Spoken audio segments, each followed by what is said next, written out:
started in 1988 for me when I was going to be a senior, just the summer before my senior year in college, about where you guys are now. And I got one of the plum internships at Kansas State University. I came from a high school graduating class of 23 people out in the middle of Kansas. And that summer, the guys that I worked for at Dow Chemical said, Doud, we went out to the bar one night and they said, Doud, you don't want to go to vet school. You'll be all banged up and beat up by the time you're 40, be in debt $100,000. Go get your MBA and come to work for us. Look at all the money we're making. Look at how well this is. And so I came back for my senior year at K-State and began to look at graduate schools. And I began to realize, you know, I never had an economics course. I'm a totally science-based guy, science and biology, chemistry. I'm ill-prepared for the outside world. So as the old saying goes, converts make the best Catholics. I decided I was the first graduating class with a master's degree in agricultural economics at K-State that was patterned after Cal Poly San Luis Obispo's MBA in agribusiness. And the first couple things I can tell you about that is, number one, you'll learn more in your first semester of graduate school than you learn in all 4 years of undergrad. Number two, my job that I had while I was doing this was working for the marketing department at the Kansas Farm Bureau and working for a gentleman that at that time was way out there. He was doing the risk management consulting, hedging for about 60 of the biggest farmers in Kansas. And my job was to stand in front of the CNS roll that was rolling the stories off of the AP and off of the Reuters and off of the Wire just nonstop, is to rip those off, read them, and categorize them and put them in different, you know, the hogs over here and the wheat over here. And for about the first week I had that job, I had massive migraine headaches every night because of the reading that was required. Well, it was good training for graduate school. But what it also taught me was kind of how to speed read. And what I've learned ever since is that my desire to read and understand has never stopped since. And that's what I want to instill and drive in you is when you guys graduate from college, it's like graduating from kindergarten. You're just beginning to think about and understand, how do markets work? What is supply and demand? Why do we have a futures market? What do we believe in this? You know, the old quote, if futures markets didn't exist, we would have invented them. Well, actually, that was what Voltaire said about God, but we don't go into that. You know, some of you here are interns with the CME group. What is a futures market's job? What does it do? Well, it was invented a long time ago. The Chicago Board of Trade was started in 1848, and its job was to, we realized we harvest once a year, but we consume 365 days a year. And I wanted you to think about your role in a world, and this is the world we live in. We're going to get to it at the end, though. Outback Steakhouse. How many times a year do they buy steak? Anybody take a guess? How many times a year does Outback Steakhouse buy steak? Every day. They buy steak once a year. So if you're selling, if you're a processor, JBS, and you're buying steaks on the hoof of the live animal every day, there's my CME cattle intern right there, and you're selling them once a year to Outback Steakhouse, what's the risk management program to do that look like? It's amazing. We use swaps, we use futures, we use forward contracts. There's all kinds of formulaic contracts and agreements that go into that. When you're in energy, you're buying every day, selling every day, but the concept of the futures market is seasonality. And the beauty of this industry is, I don't care how much artificial intelligence, I don't care how many algorithms you use, you're still going to have somebody that understands where stuff is supplied, where it comes from, and where it goes, and the trade flows associated with it. How to move things from surplus to deficit. But you're also going to have to understand one thing that I hope all of you, before you quit your internship in this world, understand. And that's the concept of basis. I actually come in and guest lecture once a year at the University of Maryland to a senior risk management class, and I spend the entire day talking about basis. In cattle futures, we could teach an entire day course on basis in cattle futures alone. What's basis? Can anybody tell me what basis is? Oh, John, we got him stumped. Basis is cash minus futures. That is the fundamental meaning of the world that we live in today.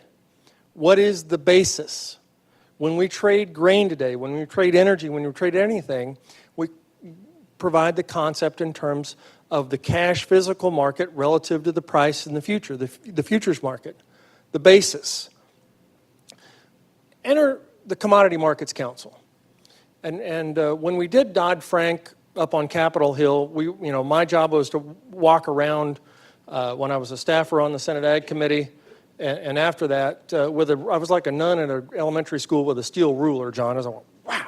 No, keep your hands off the commodity markets, the futures markets, the hedgers. We did not cause the financial crisis. We had nothing to do with it. Quit trying to regulate us. And we did an effective job on that up on Capitol Hill. We did an effective job of that until we got down to the bureaucratic and staff level at the regulatory agencies.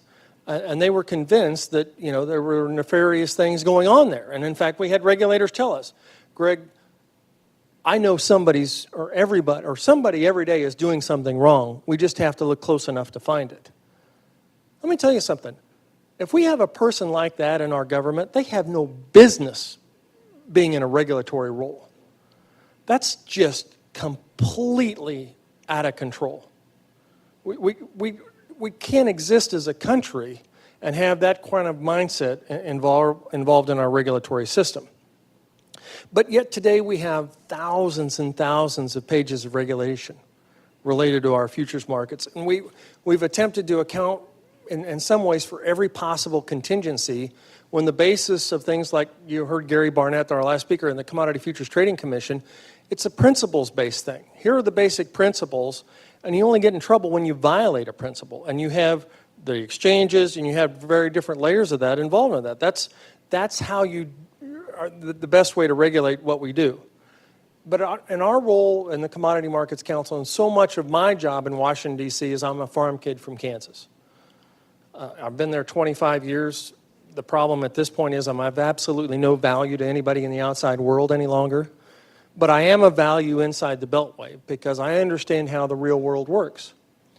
I also understand that, I think this is true, that there is still one college degree that you can get that does not require an economics course. John, what's that degree? Journalism. We have an unbelievable problem in Washington, D.C. We have people that don't understand how markets work. The other problem that we have is we have people that don't believe in markets. They don't believe that markets work. They believe that you have to regulate and have a heavy hand and thumb over the laws of supply and demand. That's the yin and the yang of this in the world that we live in today. But I'm going to leave you with this thought.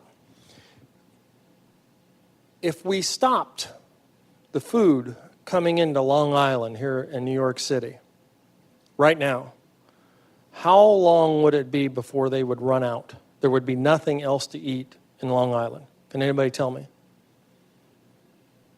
Take a guess. What's your guess? 2 days. Anybody else guess? How about 18 hours? So in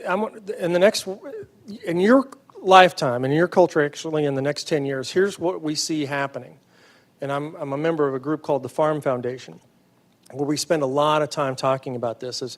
We've had Henry Ford and the Model T, we've had Walmart. Why did Amazon buy Whole Foods? Can anybody tell me? The answer is Alibaba. What's going on in China today? 10 years ago in China, if you wanted to buy a car, you walked in with bags of cash. China's never really, even to this day, they've never gone to the credit card. But what in China today, they tell me what you can do everywhere. Buy it with this. Everything in China, you blip and you buy.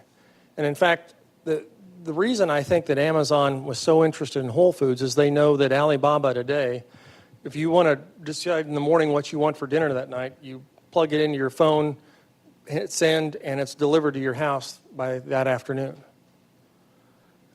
That's the world that you're going to be in. So when you combine that with the concept of the blockchain, when you combine that with virtual currencies, we're going to have to deal with that in government. If you want to know what the CFTC and the incoming chairman of the CFTC is worried about, what keeps him up at night, I think, John, I think it's Bitcoin, virtual currency. How are we going to regulate this? How are we going to deal with in a world? We have to part of my new job is going to be renegotiating the North American Free Trade Agreement. You realize that the last time we did that, the internet didn't exist when we did NAFTA. Now we have to work on NAFTA in a way that deals with Alibaba, Amazon, and Bitcoin. Now you add on to this the young lady I met who just graduated from Georgetown this spring with a degree in School of Foreign Service and pre-med. She's going to be a doctor, but you know what she's going to do for the next year? Get a master's degree in mathematics. Why? She's looking at CRISPR technology, the next generation of genetically modified, and how we're going to do that, and realizing the importance of using algorithms to understand how we're going to synthesize proteins in the future. There is, okay, so I don't know how much time I have left. I'm about done. How many of you have taken a course in economics? Raise your hand. Good. How many have traveled outside the United States? Good. How many, and how many of you read The Economist magazine? All right. You're ready to go. Thank you.